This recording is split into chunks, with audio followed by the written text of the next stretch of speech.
নমস্কার, আমি পৃথা। আজকে আমার বর আমার ছুটি, তার আজকে ডিউটি আছে। সে তার অফিসে গেছে, সে তার হোটেলে কাজ করছে। আমি সন্ধ্যাবেলায় মনে হলো আমার খুব মোমো খেতে ইচ্ছা করছে, মোমো ক্রেভিংস হচ্ছে। কেন যখন কলকাতা থাকতাম, বাড়িতে থাকতাম, তখন বাড়ির পাশ থেকে কিনে খেতাম বা মা গিয়ে নিয়ে আসতো, বাবা গিয়ে নিয়ে আসতো। এবার আমার এখন বিয়ের পর থেকে আমি একদিনও মোমো খাইনি। হ্যাঁ, মোমো খেয়েছিলাম একদিন গিয়ে ওর সাথে গিয়ে, কিন্তু আমার আর একটু মোমো খেতে ইচ্ছা করছে আজকে আবার। কিন্তু হট করে প্ল্যান হলো রাস্তায় বেরিয়ে, তার নতুন জায়গা চিনতে পারবো কি চিনতে পারবো না, সে আমার সাথে ফোনেই ছিল। আমাকে বললো তুমি হোটেলে আসবে। এবার আমার কদিন ধরে শাড়ি যেহেতু পরি না এখানে এসে, শর্টস পরি, যা হয় বাড়িতে পরে থাকি। কিন্তু আমি মনে হলো যে ঠিক আছে চলো শাড়ি পরি আজকে। শাড়ি পরলে একটা নতুন বউ, নতুন বউ ভাব লাগে। বেশ, তাই শাড়িটা পরলাম। যাই হোক, একটু সুন্দর করে সেজে গেছি। বেশি আমাকে বলতে বেশি সাজবে না রাস্তায়, মানে এইদিকে পজিটিভ রাস্তায় তুমি একা বেরোচ্ছ, মাস্কও নেই, তোমার নর্মাল বেরোবে। আমি ভেবেছি ঠিক আছে মোড়ের মাথায় যাব, একটুখানি একদমই কাছে এখানে, মোড়ের মাথায় যাব, গিয়ে জিনিসটা নিয়ে চলে আসবো, মোমোটা নিয়ে চলে আসবো। তা বললে যে ঠিক আছে হোটেলের সামনে আসবো। আমার রুম থেকে ওর হোটেল হেঁটে 15 মিনিট মতো লাগে। আর আমি যেহেতু হাঁটতে পারি, অবভিয়াসলি হেঁটে গেছি আমি ওখানে। এবার হেঁটে যাওয়ার পরে যে না ঠিক আছে শাড়ি পরে গেছি, নিশ্চয়ই কিছু বলবে বর, এতদিন বাদে বিয়ের পরে।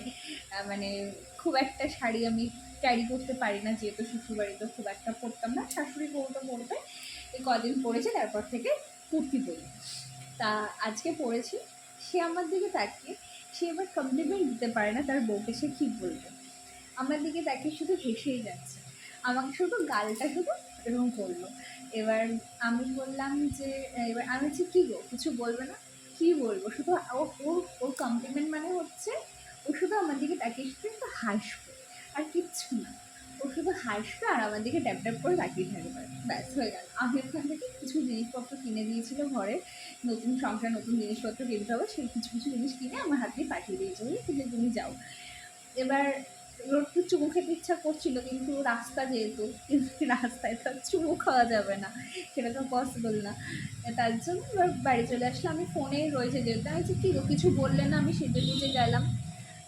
ওরা কী বলবো নিজের বউকে, এরা বিয়ের আগে ছেলেরা বউকে গার্লফ্রেন্ড থাকা অবস্থায় খুব সুন্দর লাগছে, অসম লাগছে, বিউটিফুল লাগছে, এই লাগছে সেই লাগছে, কত কথা। আর বিয়ের পরে, ওদের গলায় ব্যথা করে, মুখে ব্যথা করে, হ্যাঁ, মানে সারা অঙ্গে ব্যথা করে। বউকে একটু সুন্দর লাগছে কিনা একটু বলুক, মেয়েরা একটু কমপ্লিমেন্ট করতে পছন্দ করে। আমি তো বলি মেয়েরা একটু কমপ্লিমেন্ট করতে বলে, ও তাই, আমি তো জানতাম না, কী বলবো, তুমি তো আমার নিজেরই বউ। আর বাবা নিজের বউ হলে কি তা বলতে নেই নাকি, হ্যাঁ নিজের বউ। এবার আমি তার বললো কি ঠিক আছে, এমনি আর কি বলবো, আর কিছু বলার নেই। তোমাদের বরগুলো কি এরকম করে, বউকে বলে না নাকি, ওই যে যেরকম দেখায় মেকআপ করে আসলে কি ভালো লাগছে, আমার বরের ওইসব নেই। হ্যাঁ, শুধু তাকিয়ে তাকিয়ে হাসবে আর কিচ্ছু না। হ্যাঁ, শুধু মানে ওটাই হচ্ছে কমপ্লিমেন্ট, যে ঠিক আছে চলো ভালো হয়েছে। মানে আর কার কার বর এরকম জানিও তো। আমার নিজের কে লাগে যে এত সুন্দর করে শাড়ি টাড়ি পরলাম, এত কষ্ট করে হেঁটে হেঁটে গেলাম, তারপর আমার কিছু বললো না।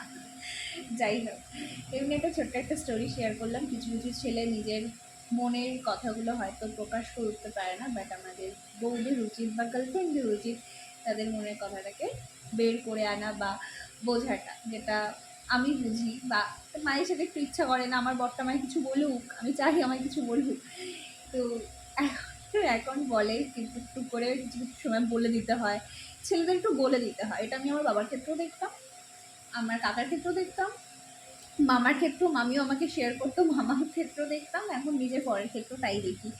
ওই ঘুরছে চক্রকার ঘুরছে, ছেলেদের মধ্যে এই স্বভাবটা আছে। কিন্তু ওই আসতে যারা বলতে পারে তো তারা পারে, আর যারা বলতে পারে না তাদের একটুখানি বউদের কষ্ট একটু মানিয়ে নিতে হয়, এই যা। যাই হোক চলো টাটা, আজকে এই পর্যন্ত, পরে কথা হবে।